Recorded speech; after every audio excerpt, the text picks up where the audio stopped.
sa vidieť už. Vítam vás z ďalšieho videa, tentokrát to tak druhá časť, aspoň myslím, že som to dal do dvoch častí, pretože vy už to viete, ale ja ešte nie. To je ten paradox. A keď sa kúpim do týždňa, takže už ja to budem vedieť a no, však predsa chápete.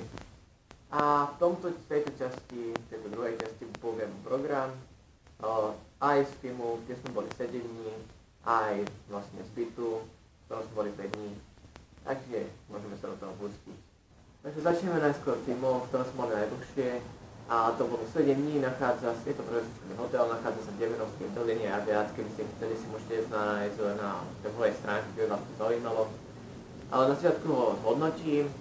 Takže na trojhviezdičkový hotel bola strava celkom dobrá, aj keď niekedy ten výber jedál, ako ťažko sa vyberalo.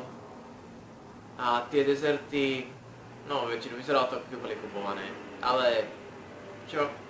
No, boli sme aj v horších hoteloch, teda mali byť lepšie, ale padlo sa tam horšie. Ale na to teraz nezajde. Takže ideme na program. Keďže tento hotel sa nachádza blízko o dvoch jaskyň, tak sme skočili do obidvoch, do ľadovej jaskyne a vlastne Demenovskej ľadovej jaskyne a Demenovskej jaskyne Slobody. Demenovská jaskyňa Slobody je väčšia, a išli sme tam na ten veľký okruh, to znamená väčší a ten je dlhší o hodinu. Inak sme mali možnosť ísť aj do Tatralandie, ale čo sa nám, no, mohli sme, ale bolo tam, nakoniec sme sa rozhodli kvôli tomu, že tam bolo asi trilión aut, že tam nepôjdeme.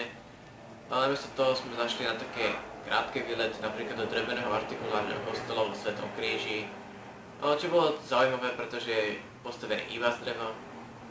A taktiež, len sa pozrieť do papiera. Boli sme napríklad blízko Tatrandy je taký salát, že sme si kúpili ovčí syr a tiež tam mali také veľké obsah, ako máme my, to znamená slovenského čuvača, ale to bol pes, to sme tiež prišli. Mali sme tam takú smolu, že raz sme tam došli a pršalo a keďže sme chceli kúpiť syr, tak ja som tam prebehol, išiel kúpiť, ale o to až tak nejde. Taktiež sme boli v Lúčkach, ale nešli sme sa kúpať, lebo vtedy pršalo, ale boli sme sa len pozrieť na ten vodopád. A taktiež, ešte tiež som niečo nezabudol. A samozrejme, boli sme pozrieť na Chopok, ale ešte z filmu sme boli cez Lanovku, pretože otec mal problém to vyšlapať, nemá nejakú kondičku a tiež v podstate nemôže.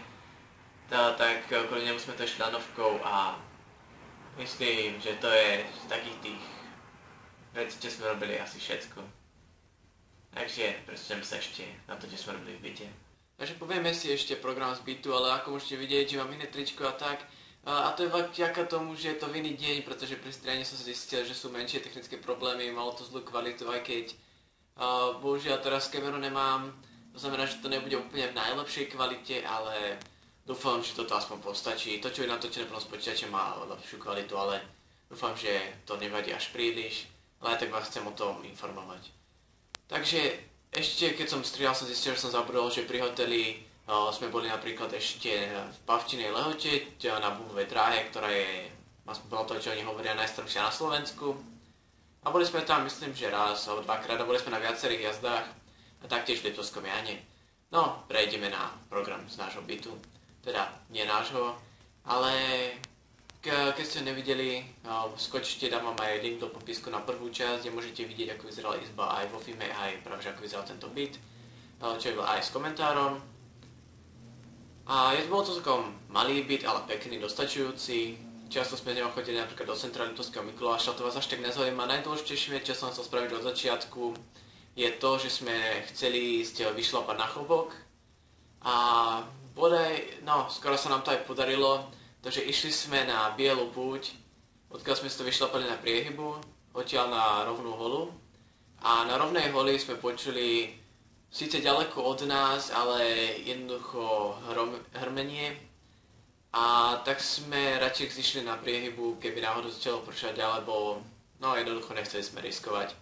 Potom sa trochu vyjasnilo, tak sme to zase skúsili na Rovnú holu, odkiaľ sme chceli ísť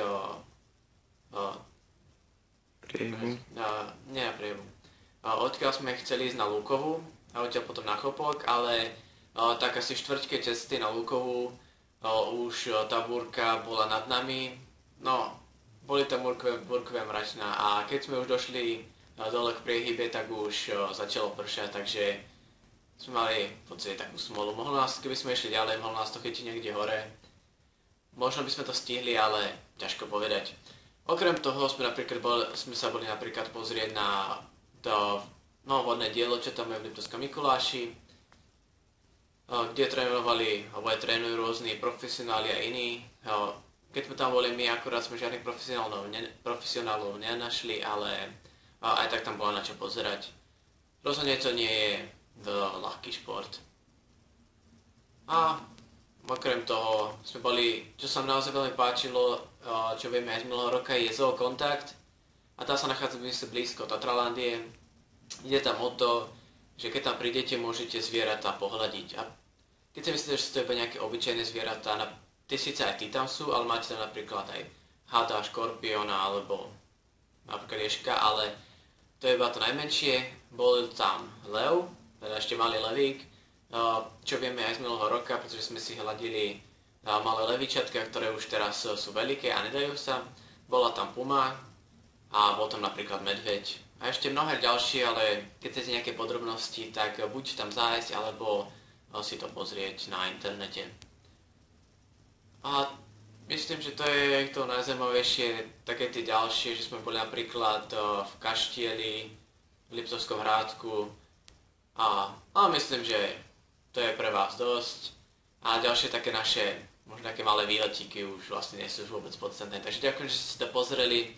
Dúfam, že sa vám páčilo, dúfam, že vám nevadí až tak tá kvalita, posnažím sa to vylepšiť, ale momentálne nemám príliš ako. Ale aj tak ďakujem a majte sa.